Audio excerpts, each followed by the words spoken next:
What's up gamers, it's Fun Guy here. So on Thursday we finally had the reveal for the redacted game mode on Battlefield 2042. It was well worth the wait. The new mode is called the Battlefield Portal and in essence allows players to create whatever Battlefield experience they want by giving you the tools to change game settings and insert custom rules as you please. They have included content from Battlefield 1942, Battlefield Bad Company 2, Battlefield 3, as well as having everything from Battlefield 2042, and you can mix and match these to your heart's content.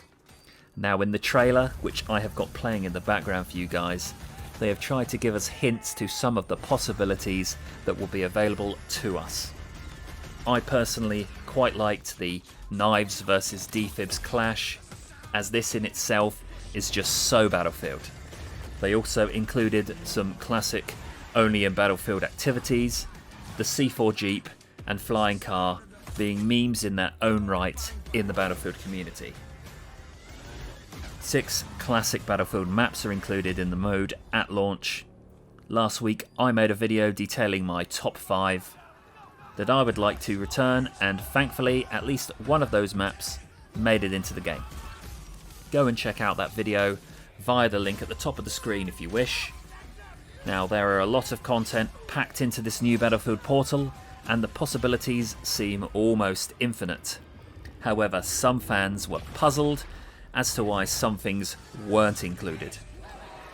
The most common complaint I have heard is that there is no Battlefield 1 content included.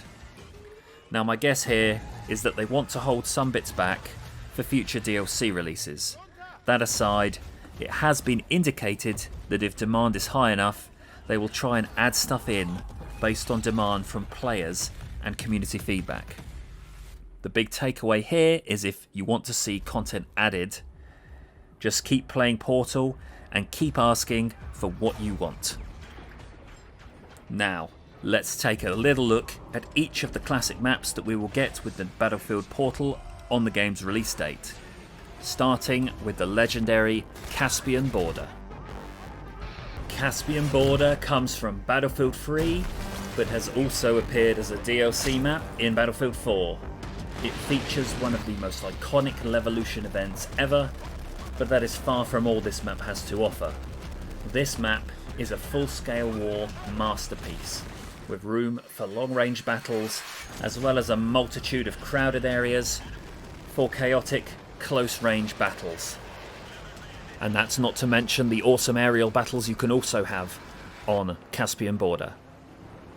The next map is also from Battlefield 3, and this one has a reputation as one of the best team deathmatch maps of all time. Noshar Canals is an all-out battle around the shipping lanes and docking facilities of the port of Noshar. This map contrasts the urban and rural areas with a more industrial setting. We can expect plenty of intense infantry fighting on this one, as well as many breakthroughs and flanks by tanks and boats alike. You'll definitely be wanting your engineer loadouts prepped for this one, gamers. Our next map comes from Battlefield Bad Company 2, and it is actually one that I personally do not remember all that well. Valparaiso, set in Chile, South America, was a rush mode map in which the US forces must fight their way into the fishing port, capture the lighthouse, then push through the village to the south before capturing the hilltop, all so they can begin their final assault on the power plant. Lots of jungle village vibes here, and I can't wait to get reacquainted with this beastly rush classic. Of course though, there is another legendary rush map from Battlefield Bad Company 2, and that is the next map on our list.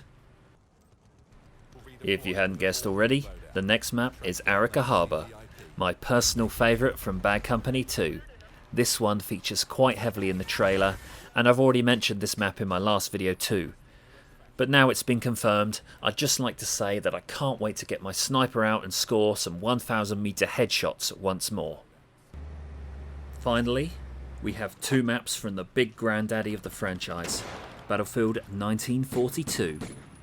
I had to do quite a bit of digging to get these clips, as I do not own this game, nor have I ever played it. Still though, you can see where the foundations were laid. The first map, El Alamein, is modelled after one of the decisive battles of the African campaign in the Second World War. The map is essentially a large desert with a base on either side.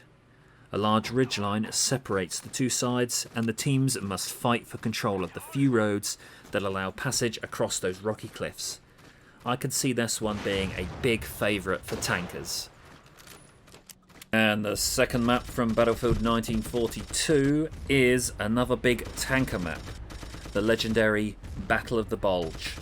In this map, the German forces launched a surprise counterattack against the Allies.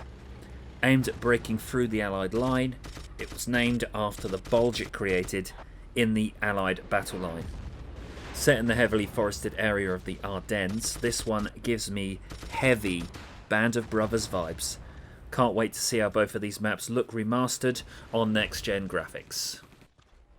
And of course, after the trailer, they did also show us some pre-made examples of the kind of matches you can create using the Battlefield portal. The first example is a Protect the VIP mode with random weapons each time you spawn. I love this idea, but we also get to see little snippets of the movement physics, such as the skill slide by Mr. Gillisuit there. Good stuff. In the next example, we see modern soldiers going on the attack in rush against a much larger force of World War II era troops.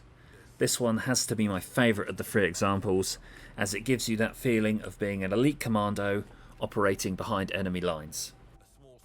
As the small force, you have access to UAVs and other tools, however, you must be careful as you can be quickly overwhelmed by the enemy's numbers. Absolutely love this one. And the last example, which you will see in a moment, is an example of the random, crazy and funny battles you can set up. I think this example makes me think of tank superiority more than anything else though. What do you think?